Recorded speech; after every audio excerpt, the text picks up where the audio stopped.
En los años 70 del pasado siglo XX, el barrio de Esteiro presentaba un importante grado de deterioro.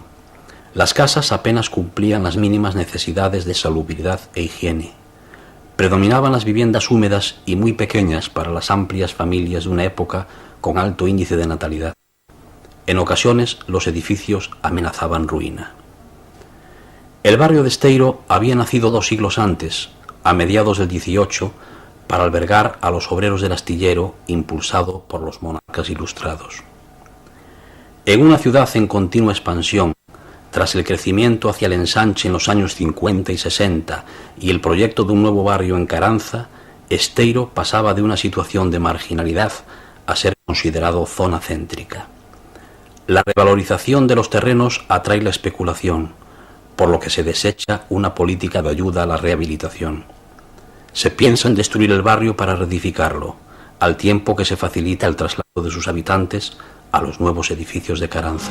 No te vayas de perdón, que me puedes olvidar. No te vayas ni me dejes, que yo sin ti no puedo estar. No barrio de Esteiro, no ano 1950, eu tiña 7 anos, os nenos e os rapaces estábamos todo o día na rúa.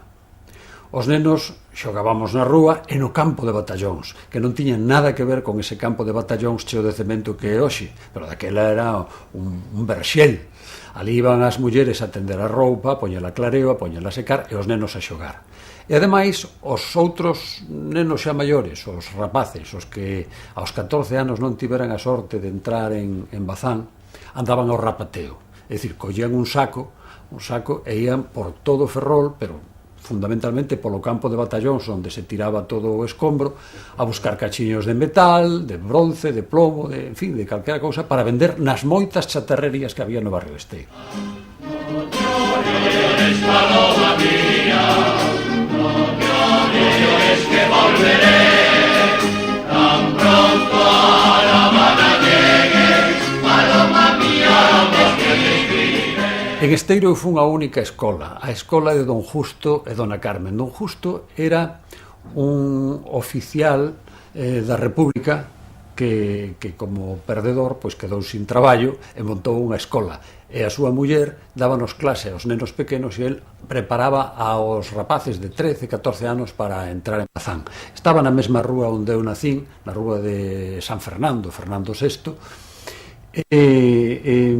Había que citar tamén a doña Genoveva, que era a sogra de Don Justo, unha señora, unha velliña limpísima, que tiña aquel chan de madeira inmaculado, que se enfadaba moitísimo porque os nenos pedíamos para ir beber toda a tarde, porque nos aburríamos, e aquela madeira estaba tan limpa, que recordo que un día un rapaz levou dentro da carteira un bocadillo de bacallaos e quedou unha mancha naquelas madeiras que nunca saiu, e foi unha enorme desgracia para dona Genoveva.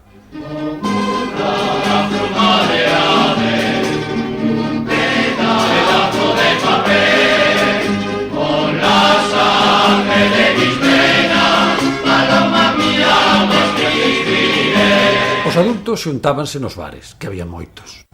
O bar O Chollo, o bar de Entre e Verás, despois o bar de Mourón, a Somozana, eu que sei, había moitísimos bares, e ali xuntábanse os adultos a xogar ao dominó, a xogar as cartas. Xuntábanse tamén no campo de batallóns naqueles enormes partidos de fútbol que xogaban o Ferrandiz contra o Esteiro, ou o Ferrandiz contra o Ánimas, ou contra o Libunca, ou contra o Canido, ou contra o Portuarios. E hai que dicir que a xente acudía ao campo de batallóns a ver aqueles enfrontamentos, pois eu creo que proporcionalmente máis xente da que vai hoxe ao estadio municipal para ver ao Racing, non?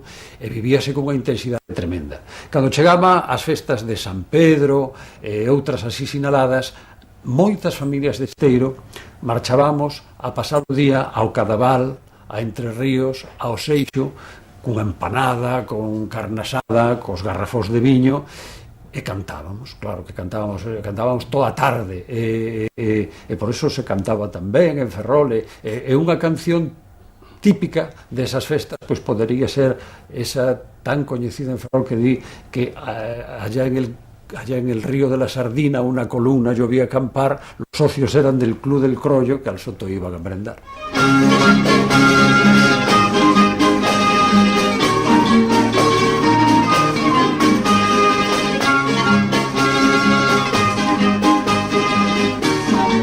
Esteiro era naturalmente una parte de Ferrol cuando Ferrol estaba rodeado de murallas. Entonces la vida dentro de Esteiro era diferente a la que había fuera, porque fuera de las murallas todo eran aldeas y tal. Los recuerdos que me quedan pues son todos allí. Creo que mi personalidad se formó allí, porque yo desde los 4 o 5 años que recuerdo, pues todo lo que aprendí así de vida mundana lo aprendí en Esteiro. Una estrella vino de los cielos y llegó al viejo Ferrol.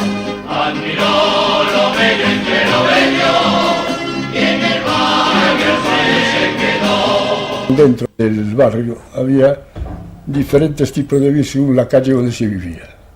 Por ejemplo, la calle San Carlos era una calle que era la calle real de Esteiro.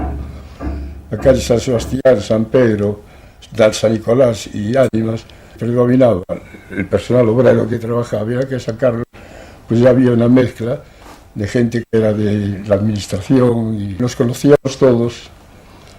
Y las vivencias que tengo pues son muy amplias, ¿no? O sea, recuerdo que había en el matadero municipal, al lado del matadero había el chamuscadeiro, que le llamaban, o chamuscadero, que era donde llevaban los cerdos para limpiar.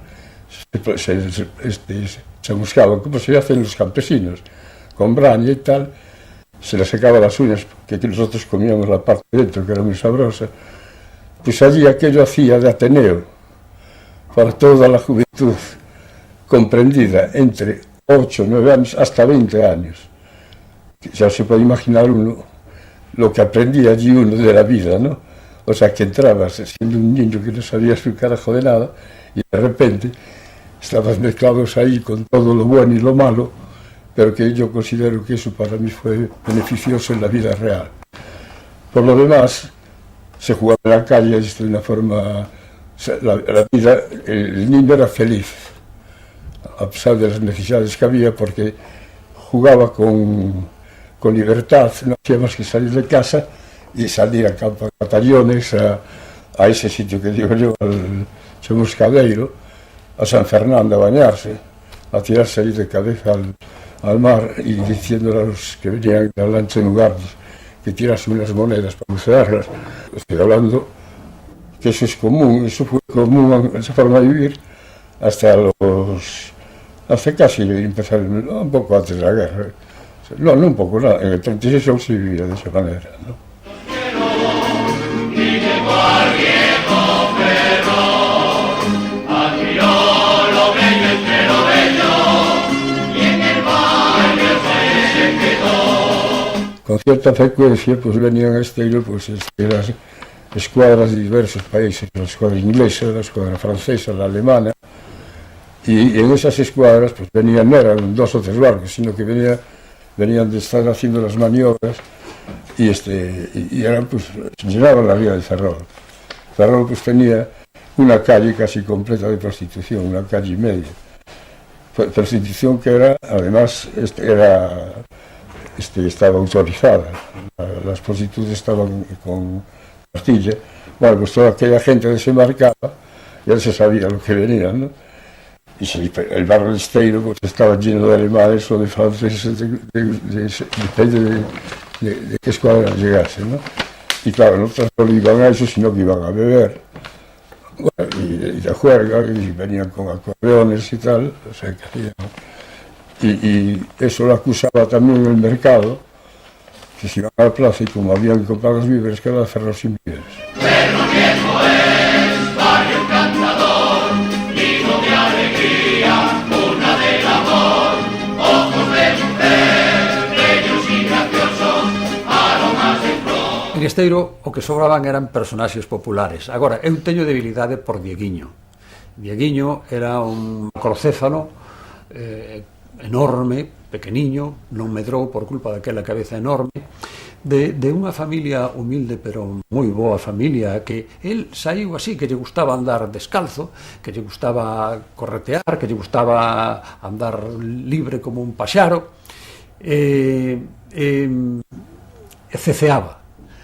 ceceaba, era moi gracioso falando e era moi gracioso nas cousas que lle decía ás mulleres. Choliña, por ti me muero, con estos ojos que tienes me vuelves loco, cousas así. E andaba todo o día detrás dun galo que tiña co pescozo pelado. En fin, é un personaxe ao que eu lle dediquei unha páxina nun libro moi querido para min, pero habería que dedicarlle moito máis. Por eso esas chicas guapas, cuando se van a acostar, dejan la ventana abierta, por si alguno entra. Es el terror donde reina la alegría, es el terror donde reina el buen humor. Cando tiven noticia de que se derrubara xa o barrio de Esteiro, eu estaba en Valdoviño e vin pasear por aquela chaira inmensa e escribín un traballo literario breve que se titulaba O Entullo, é dicir, o escombro, no que eu evocaba todas estas vivencias da miña infancia.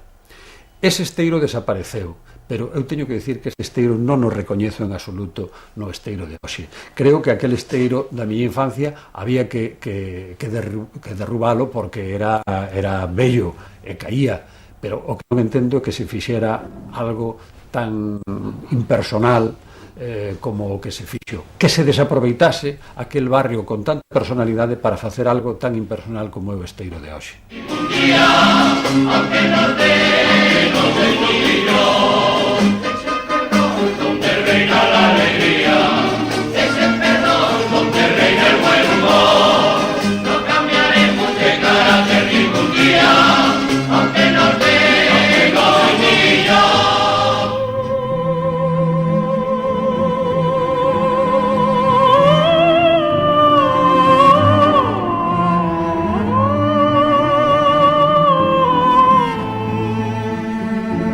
Mi intervención en el barrio de Esteiro consistió básicamente en hacer una expropiación ya prevista antes y luego una planificación del mismo.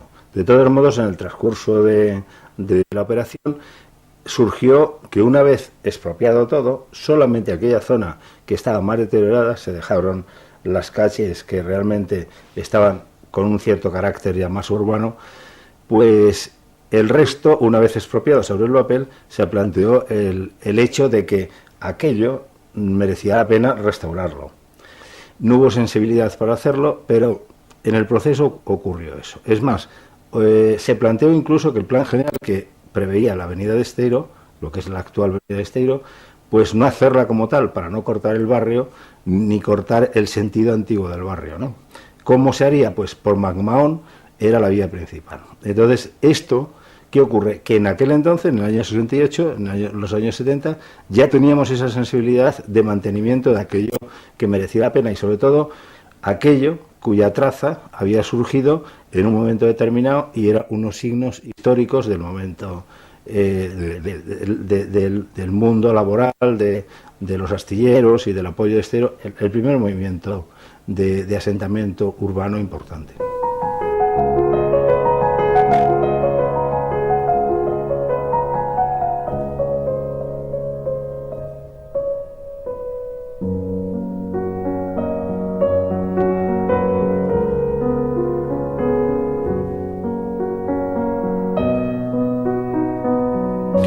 Realmente el interés de la traza era superior a lo que era la construcción en sí mismo. El pequeño tamaño y aquellas pequeñas plazuelas que se formaban de una manera menos intelectual que en el barrio de la Magdalena, pero que hubiera sido interesante mantenerlo, no tanto como las formas, ¿no? Aquellas que se podían mantener, restaurarlo, y aquellas cosas que realmente había que sustituirla por volúmenes similares, aunque no necesariamente con la tipología del momento antigua.